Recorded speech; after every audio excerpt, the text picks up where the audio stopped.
بسم اللہ الرحمن الرحیم. آپ کا بہت شکریہ. یہ تو آپ کا پریس کانفرنس اندر رکھنے چاہ رہے تھے تو میں نے کہا لاہور کا موسم اتنا اچھا ہے کہ ہمیں باہر ہی کرنا چاہیے. تو آپ کا بہت شکریہ. ہم تو یہاں پہنچے امداد سومرو صاحب کے ساتھ تعزیت کرنے کے لیے، اور امداد سومرو صاحب ایک بہت کمیٹڈ صحافی ہے اور ہم کافی دیر سے اس کا رپورٹنگ کو، خبریں کو، ایڈیٹوریلز کو سنتے ہیں، خبر لیتے ہیں، سمجھنے کی کوشش کرتے ہیں کہ پلس کیا ہے ہماری صحافی برادری کا، اور ساتھ ساتھ جمہوری انداز میں جمہوریت کی، چاہے وہ پارلیمان کا یا سوسائٹی کا یا میڈیا کے فریڈم آف اسپیچ کے حوالے سے امداد سومرو صاحب کا جو طریقہ کار ہے اس کو ہم بہت پسند کرتے ہیں. تو آپ کا شکر گزار ہیں ہم. بلاول صاحب یہ فرمائیے گا کہ سپریم کورٹ میں پہلی بار براہ راست جو ہے وہ پروسیڈنگ کو چلایا گیا، نشر بھی کیا گیا. آپ نہیں سمجھتے ایک اہم مسئلہ ہے الیکشن کے حوالے سے بھی اسی طرح سے اوپن پروسیڈنگ ہونی چاہیے تاکہ پوری پاکستان اور پوری دنیا دیکھے، اور الیکشن ایک اہم مسئلہ ہے اور بڑھ وقت الیکشن ہو سکیں اور ساری کورٹ پروسیڈنگ بھی سامنے. میرا خیال میں یہ اب جو کیس چل رہا ہے پریکٹس اور پروسیجر ایکٹ کے حوالے سے، یہ پارلیمان کی بالادستی کی، پارلیمان کی سپریمیسی کی، ہمارا کانسٹیٹیوشن کا بیسک فنڈامنٹل جو رائٹ آپ کے پاس ہے، میرے پاس ہے، ہر ادارے کے پاس ہے، وہ اس سے اوپر اس کے بارے میں ہے. اور اس لیے کہ یہ اتنا اہمیت رکھتا ہے اور ایک قسم کا عدالت کا خود اس میں اسٹیک ہے، تو یہ اس لیے یہ فیصلہ لیا گیا جو ایک مناسب فیصلہ ہے، جو ایک اچھا فیصلہ ہے کہ اس کیس کو فل کورٹ اس کیس کو سنے اور اس کیس کے بارے میں فیصلے دیں. جہاں تک دوسرے کیسز ہیں اس پہ پھر اب چیف جسٹس صاحب کا اور اس کا کورٹ کی مرضی ہوگی. کہیں الیکشن کے حوالے سے فیصلے وہ ان کے اب اس کیس کے نتیجے پہ یہ پھر سامنے آئے گا کہ جو بینچ بنانے کا اختیار ہے ابھی تک تو وہ صرف چیف جسٹس صاحب کا ثوابدید ہے. تو اگر یہ کیس کا فیصلہ آئے گا تو پھر بینچ کی تعیناتی کے بارے میں زیادہ کلیئرٹی. یہ فرمائیں کہ آپ نے جو سی سی کی میٹنگ ہوئی تھی اس میں اور اس کے بعد پریس کانفرنس میں کچھ عدم اعتماد کا اظہار کیا تھا کہ لیول پلینگ فیلڈ نہیں مل رہا. تو اتنے دن جو گزرے ہیں اس میں کچھ ایسے کچھ سی بی ایمز نظر آئے ہیں جن کی آپ ریکوائر کر رہے تھے، یا کیا ہو سکتے ہیں وہ سی بی ایم؟ میں پریفر کرتا ہوں کہ میں جو ہم نے اس دن سی سی میں جہاں تک لیول پلینگ فیلڈ کے حوالے سے پاکستان پیپلز پارٹی کے نمائندے کے اعتراضات ہیں، اس پہ ہم نے صدر زرداری صاحب کو یہ اختیار دیے ہیں کہ ہمارے اعتراضات کو دور کیا جائے. تو میں سمجھتا ہوں کہ اگر یہ اختیار دیا گیا ہے تو پھر مناسب نہیں ہے کہ میں پھر آپ کے سامنے ہر دن وہ شکایتیں بار بار رکھ لوں. تو ہم والد صاحب کو اتنا سپیس اور اتنا موقع دے کہ ہمارا کنسرنس کو ایڈریس کیا جائے. جہاں تک لیول پلینگ فیلڈ کی بات ہے میرا خیال میں آپ سب کو نظر آ رہا ہے. لیول پلینگ فیلڈ کی جو ڈیمانڈ ہے یہ کس سے ہے؟ الیکشن کمیشن سے ہے، اسٹیبلشمنٹ سے ہے، یا سپریم کورٹ سے ہے؟ یہ تو کلیئر کریں. مسلم لیگ نواز سے ہے. آپ عوام کی پلس پہ ہوتا ہے، یہ اسٹیبلشمنٹ کی پلس اس وقت کیا کہہ رہی ہے الیکشن کے حوالے سے؟ کب ہوں گے؟ میں اسٹیبلشمنٹ قانون اور آئین کے مطابق چلیں گے اور قانون کے طریقے سے وہ الیکشنز میں اپنا انشاءاللہ تعالی حصہ دیں گے. جہاں تک الیکشنز کب ہوں گے، ڈیٹ اعلان کرنے کا اختیار نہ اسٹیبلشمنٹ کے پاس ہے، نہ میرے پاس ہے، نہ کسی اور کے پاس ہے، وہ تو الیکشن کمیشن کے پاس ہے. تو ڈیٹ کے حوالے سے اور اسکیڈول کے حوالے سے وہاں تو پیپلز پارٹی کا جو پوزیشن ہے وہ واضح ہے. وہاں ہمارا سینٹرل ایگزیکٹو کمیٹی نے یونینیمسلی یہ مطالبہ کیا ہے کہ ہمیں الیکشن اسکیڈول جس میں الیکشن ڈیٹ بھی شامل ہوگا وہ فوراً دیا جائے. تو اس مطالبہ کو تو میں ضرور ریت رہا پنجاب کے کون آپ کوئی میرا یہ آپ کر کوئی میرا مسلم لیگ نون کے امیدواروں کو ترقیاتی فنڈ مل رہے ہیں، سندھ کے اندر پیپلز پارٹی کے بند ہو گئے تھے، کیا یہ لیول پلئنگ فیلڈ آپ مانگ رہے ہیں؟ کیا یہ پیپلز پارٹی یا مسلم لیگ کی بات نہیں ہے؟ جہاں تک ترقیاتی فنڈز کے منصوبے ہیں، آپ کا قانون واضح ہے، جو اپروو اسکیمز ہیں، چاہے وہ آپ کو نظر آ رہے ہو یا آپ کا صوبائی بجٹ، وفاقی بجٹ، یہاں تک کہ آپ کے ڈسٹرکٹس کے لوکل باڈیز کی بجٹ، اگر ان اسکیمز کو اپروو کیے ہیں تو ان کو چلنا چاہیے.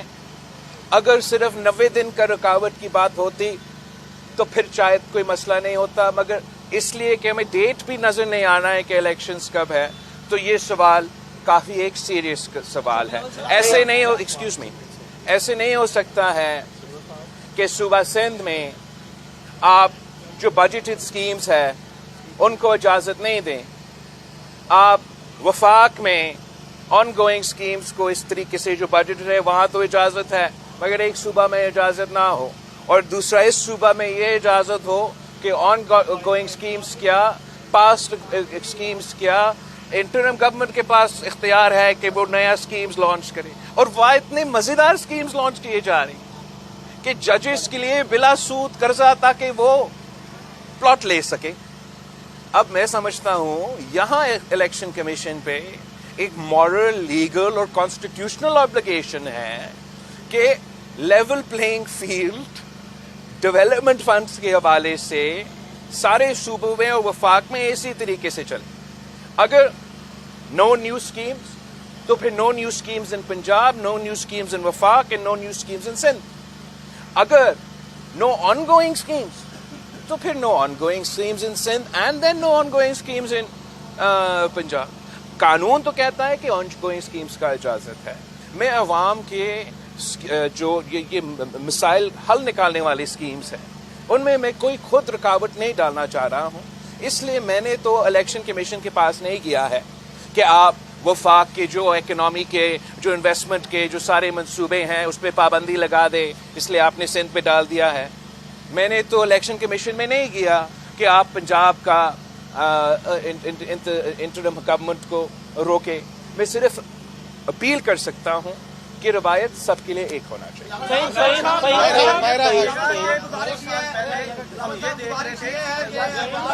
Can't hear everybody. ایک منٹ دے جاؤ. I can't answer 4 people at the same time, sorry. یا فہیم اس کو کر دے دو یار، آپ کرو. بلاول صاحب یہ بتائیے گا کہ 2 سال پہلے ہم یہ دیکھ رہے تھے کہ پیپلز پارٹی اب کے جو الیکشن ہے اس کے حوالے سے پلاننگ کر رہی تھی. بلوچستان میں بھی گروپس بن رہے تھے، لوگ آپ کی پارٹی میں شامل ہو رہے تھے، جنوبی پنجاب میں لوگ آپ کی طرف آ رہے تھے. ایک دم ایسا کیا ہوا کہ وہاں پر بھی لوگ آپ کی طرف آنا رک گئے، جنوبی پنجاب میں بھی آنا رک گئے، اور اب الیکشن قریب آئے ہیں تو اب کرپشن چارجز اور مختلف قسم کی چیزیں. میں آپ کا سوال کا بہت شکر گزار ہے. اس لیے میں چاہ رہا ہوں کہ جو کردار کشی اور پراپیگنڈا مہم چل رہے ہیں میڈیا پہ، جو کسی ایک جماعت اس میں تو بہت ماہر ہے، اس پہ آپ دھیان نہ دیں. جہاں تک پاکستان پیپلز پارٹی کی شمولیت کی بات ہے، چاہے وہ بلوچستان، ساؤتھ پنجاب یا یہاں پنجاب کی بات ہو، ہر دن کوئی نہ کوئی شامل ہو رہا ہے. نہ کوئی کمی، نہ کوئی رکاوٹیں، نہ کوئی اس میں کوئی مجھے مسئلہ محسوس ہو رہا ہے. ہاں، کوئی بندہ جو بلوچستان میں اپنے آپ کو پیپلز پارٹی میں شامل کر دیا، پھر اس نے اپنے آپ کو پاکستان پیپلز پارٹی سے نکال دیا. نہ ہم ان سے ریکویسٹ کر رہے تھے کہ آئے، لیکن اگر کوئی کہتا ہے کہ ہم کو روک تو نہیں سکتے، اس کو اس طریقے سے پیش کیا جا رہا ہے کہ پیپلز پارٹی کا کوئی مسئلہ ہے. اس میں ایسے کوئی ہمارا اعتراض نہیں ہے. جہاں تک نیب کے کیسز کی بات ہے، یہ سارے کے سارے 100% تمام پرانے کیسز ہیں، پرانے بنے ہوئے کیسز ہیں جو چلتے آ رہے ہیں، جو اس الیکشن پہ کوئی اثر نہیں کرتے. آپ کو وزیر خارجہ رہے ہیں ماشاءاللہ، افضل بھائی، وزیر خارجہ کے دوران آپ کو کن مسائل کا سامنا کرنا پڑا اور کن کن ممالک سے ہماری دوستی بہتر ہوگی؟ بالکل، مجھے یہ اعزاز ہے کہ میں ملک کا سب سے نوجوان وزیر خارجہ رہا، اور میں اپنا جو 16 مہینے میں جتنا مجھ سے ہو سکا، جو میں کر سکتا، میرا تھوڑا جتنا بس کی بات تھا میں نے محنت کیا. اور پاکستان کے تمام جو allies ہیں, جو ہسٹورک allies ہیں, ان سے بھی رابطے بحال کیے. کچھ نئے ممالک سے پہلی دفعہ وزیر خارجہ کا ٹرپ ہوا, اور میں اس محنت پہ فخر کرتا ہوں. آپ نے دیکھا ہوگا کہ کل ایک خبر آیا تھا جو میرا خیال میں بہت اہم ہے, اور اس کو زیادہ جگہ ہمارا میڈیا میں ملنا چاہیے. ہمارا جو انٹرم فارن آفس ہے اس کو نہ صرف نوٹ کرنا چاہیے, اس پر آپ واضح بیان آنا چاہیے کہ جو کینیڈا کے وزیر اعظم نے اپنا پارلیمان میں الزام لگایا کہ بھارت نے ایک کینیڈین شہری کو, سکھ کینیڈین شہری کو کینیڈا میں قتل کیا ہے, یہ ایک بہت بہت بڑا الزام ہے. اور میرا خیال میں دنیا کے سامنے اب بھارت جو ہے وہ ایکسپوز ہو چکا ہے. کب تک انٹرنیشنل کمیونٹی اور خاص طور پہ جو ہمارا ویسٹ کے دوست ہیں وہ بھارت کے اس قسم کے واقعات کو اگنور کرتے رہیں گے؟ It is time for the international community to accept that India has become a rogue Hindutva terrorist state that not only has conducted terrorism in Kashmir, not only have we in Pakistan caught their spies involved in terrorism in our country, but they have now been caught violating the sovereignty of a NATO member state. This is not only a violation of Canadian sovereignty. This is a violation of international law and international norms, and the Pakistan People's Party calls, but Pakistan should call on the international community to stand with the people of Canada and highlight the atrocities of the religio-fascist state that is today's India. Myra, اس وقت مہنگائی جہاں تک جا پہنچی ہے اس میں IMF کی شرائط بھی ایک بڑی وجہ ہے. اگر آپ الیکشن جیت کر آتے ہیں تو کیا عوام کو ریلیف مل پائے گا؟ کیا آپ IMF کو قائل کر پائیں گے مہنگائی کم کرنے میں؟ آپ کے بہت صحیح سوال ہے. اس لیے جو مہنگائی ہے وہ پاکستان کے عوام کے سب سے بڑا ایشو ہے. ان کا کوئی دلچسپی نہیں ہے کہ کون کیا کر رہا ہے, میرا کون سا مارچ چل رہا ہے, قیدی نمبر فلاں فلاں کا آج کل کا کیا ڈرامہ ہے, یا کون کہاں سے آ رہا ہے. ان کا مسئلہ یہ ہے کہ مہنگائی پاکستان میں اس وقت تاریخی سطح پہ پہنچ چکا ہے. پاکستان کا عوام کو نہیں معلوم کہ اگر ان کو اپنے بچوں کو اسکول بھیجنا ہے تو کہاں سے وہ اسکول فیس کا بندوبست کیا جائے. اگر ان کے بڑوں کا علاج کروانا ہے تو وہ کیسے وہ ہاسپٹل کی فیس ادا کریں گے. ان کو معلوم نہیں ہے کہ اگلا جو بجلی کا بل آئے گا وہ پورا کیسے ہوگا. اور اس پریشانی میں, اس دکھ میں, اس مشکل میں ان کو ایک امید کی ضرورت ہے, ان کو ایک روڈ میپ کی ضرورت ہے. ان کو اتنا تو اندازہ ہونا چاہیے کہ ان کو ایک موقع ملے گا آنے والے الیکشنز میں کہ وہ آزادانہ طریقے سے اپنا نمائندے چنیں, عوامی نمائندے ہو جو منتخب ہو کے اسلام آباد میں بیٹھ کے ان کے بارے میں سوچیں گے. چاہے وہ IMF سے معاہدہ کر رہے ہو, چاہے وہ پاکستان کا بجٹ بن رہا ہو. جو ہمارا سب سے مین پرائیورٹی یہ ہونا چاہیے کہ اس مہنگائی کی صورتحال میں ہم عام آدمی کو کیسے ریلیف دے سکتے ہیں. آپ کا سوال یہ تھا کہ کیا پاکستان کے عوام یہ توقع پاکستان پیپلز پارٹی کی رکھیں کہ IMF کے شرائط کے باوجود ہم عوام کو اس مہنگائی سے ریلیف دلوا سکیں.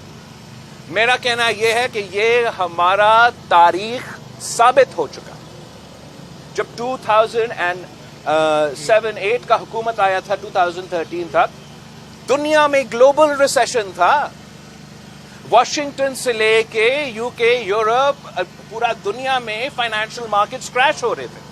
تاریخی مہنگائی بھی تھا پاکستان میں. ذرائع قلت اس حد تک مطلب آپ اپنا فوڈ انسیکیورٹی کو مینیج نہیں کر سکتے تھے. آپ کو چینی, چاول, گندم کو بھی باہر سے منگوانا پڑ رہا تھا. تو